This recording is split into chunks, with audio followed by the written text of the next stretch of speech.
Cell phones in schools is a huge debate. I know it's a talker with a lot of families right now, and Illinois is taking a side in this. Governor Pritzker just signed a new law that bans cell phones in public schools during class from kindergarten all the way through high school. There are exceptions, though, and the law goes into effect next school year. Political reporter Ann Ahern here now with more on what the new law means. Well, can you imagine? Kindergarten. They're even talking about that.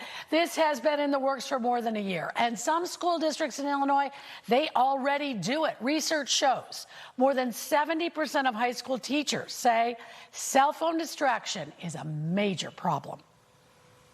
Zach Schwartz is an Elgin High School student who supports banning cell phones in schools. By reducing the number of distractions in the learning environment, every student has the best opportunity to succeed. Governor J.B. Pritzker signed the bill today. It will go into effect for the next year, 2027-28 school year. It means a cell phone ban for students from kindergarten through 8th grade.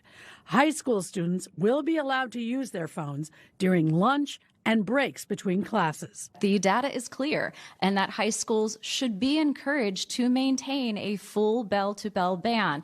Now, ultimately, the bill does encourage community participation in the development of their cell phone policy, and that is something that the school district will have to determine for itself. Each district and each community may have slightly different needs, and so we want to make sure that we're addressing those needs. The Illinois bill allows for exceptions, including if the student is a caregiver for a family member.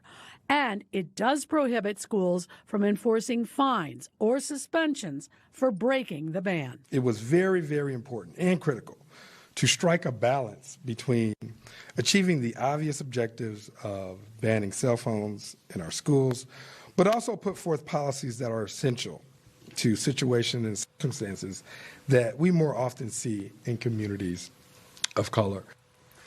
So school districts will decide how to implement the cell phone ban. For instance, in Glenview, they already have what you might call a phone locker or caddy set up in each classroom.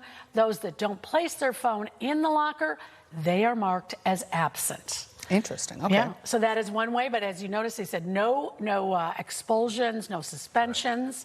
So there has to be some kind of, okay, what happens if you don't follow? Right. Right. I know a lot of teachers and parents are going, what took so long? Probably celebrating. And kids are like, no. Yeah, maybe not yet. Yeah. Thanks, Ann. Appreciate it. Thanks, Ann.